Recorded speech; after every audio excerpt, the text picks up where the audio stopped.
ቲማቲም እና እንጀራ እንዳትረሳ። እሺ ሌላ የምትፈልጊው ነገር አለ? ሄሎ ባቢ። ሄሎ ሄሎ ባቢ።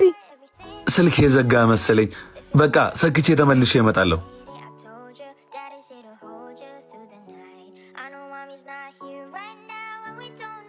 እስከ መች ነው ለገዛ ልጅ ቤት ድረስ እየመጣው ገንዘብ የምጠይቀው? እስከ ቤት ድረስ የሚያመጣሽ ጉዳይ የለም እኮ።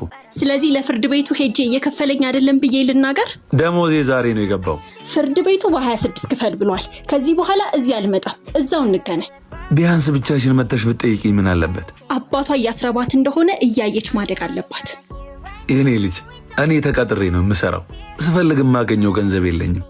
አሰሪዎቼ ናቸው በፈለጉት ሰዓት የሚከፍሉኝ። ቢኖረውም ያው ነው። አባዬ ከንፈርህ እኮ ደርቋል። ደረቀ እንዴ? ውሃ ጠምቶኝ ነው። እኛ ቤት እኮ ምግብ አለ። ሄደህ አትበላም? ሌላ ቀን እበላለሁ። እሺ